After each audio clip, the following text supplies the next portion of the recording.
Let's jump right into this explainer. Today we're tracking a pretty wild journey.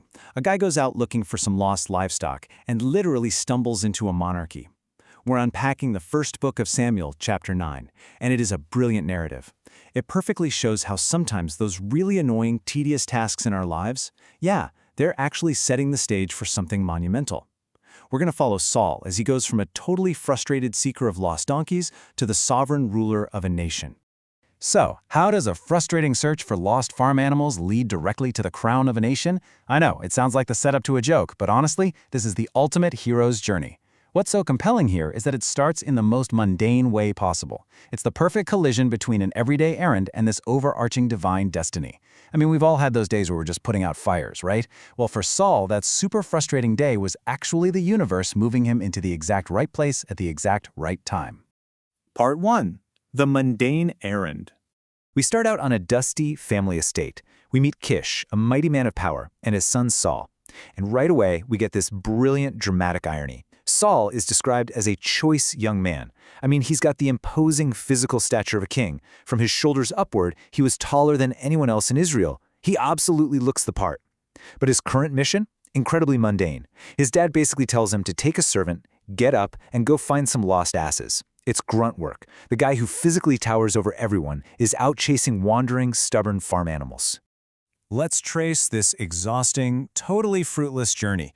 They don't just peek in the neighbor's field. First, they hike through the rugged terrain of Mount Ephraim. Nothing. Next, into the land of Shalisha. Still nothing. Then they sweep through the land of Shalim and all the way through the land of the Benjamites.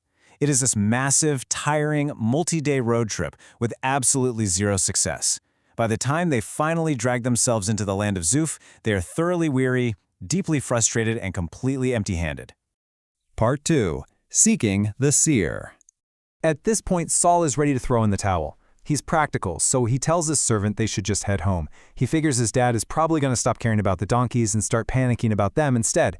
But in this moment of total defeat, the servant suggests a pivot that literally changes history. He mentions an honorable man of God in the nearby city, a seer. That's a guy whose words come surely to pass, what we'd later call a prophet. The servant is basically hoping this esteemed visionary can point them toward their lost livestock, which, if you think about it, is a pretty massive, almost inappropriate ask for such a trivial problem. But there's a logistical hitch. Saul points out they have absolutely nothing to offer this man of God. Their bread is gone, their bags are empty, what do they have? Well, the servant miraculously checks his pockets and finds exactly 1/4 of a shekel of silver to offer as a present. It is a tiny, almost insignificant amount of money, but it completely removes the final barrier. It's just enough to convince Saul to say, okay, let's go. As they head up the hill to the city, the pacing really speeds up. Every tiny detail points to perfectly orchestrated timing. First, they just happen to meet young maidens drawing water. Then, these maidens casually mention that the seer arrived just today for a sacrifice. The cultural rule is that the people won't eat until he blesses the food. And finally, they're told to make haste, hurry up. They are arriving at the exact minute the seer is heading to the high place. You can just feel the kinetic energy building here. Part 3. The Divine Setup. Up until now, we've been walking in the dust with Saul on this annoying errand. But suddenly, the narrative pulls back the curtain to show us the massive, dramatic irony happening behind the scenes. We flash back to the day before Saul even arrived. God had already whispered directly into the ear of Samuel, the seer, saying, "Tomorrow about this time I will send thee a man out of the land of Benjamin, and thou shalt anoint him to be captain over my people Israel." So while Saul thought he was wandering aimlessly, totally lost looking for donkeys, he was actually walking a meticulously planned divine path. Just imagine the cinematic tension of this next moment. Samuel is coming out to head to the high place, and he locks eyes with Saul. Instantly, the divine voice confirms it. "Behold the man whom I spake to thee of. This same shall reign over my people." Samuel knows exactly who this towering young guy is, and the staggering weight of his destiny. And Saul? He is completely oblivious. He literally just walks up to Samuel at the gate to ask for directions to the seer's house. The contrast between divine knowledge and human ignorance here is absolutely brilliant. Part 4. An Unlikely King's Humility. This brings us to the absolute core of our explainer today. How does a regular person respond when their everyday world is violently shattered by destiny? Samuel responds to Saul's simple request for directions with a series of absolute bombshells. First, he drops the mic. I am the seer. Second, he commands this total stranger to come eat with him today. Third, he casually dismisses the whole reason Saul is even there, saying the lost asses are found. And then he drops the ultimate revelation. And on whom is all the desire of Israel? Is it not on thee and on all thy father's house? In 30 seconds flat, Saul's entire reality is flipped upside down. The donkeys don't matter anymore. The entire nation is waiting for him.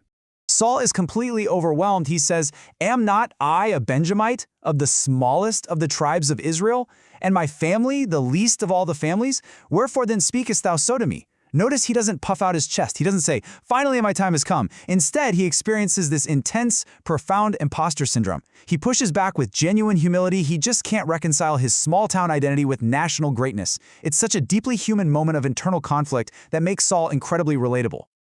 Part 5. The Seat of Honor.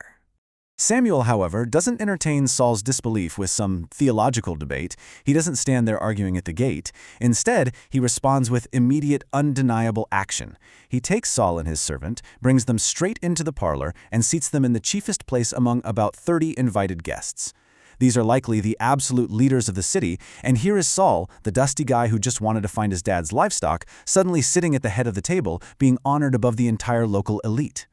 And if that wasn't enough to override Saul's internal conflict, Samuel provides physical proof that this was all preordained. He tells the cook to bring a specific portion of meat, the shoulder, that he had ordered to be set aside. He tells Saul, "Behold that which is left, set it before thee and eat, for unto this time hath it been kept for thee." Think about that. Long before Saul even knew he was lost, long before he even left his house, his place at this table and his specific portion of honor had already been reserved.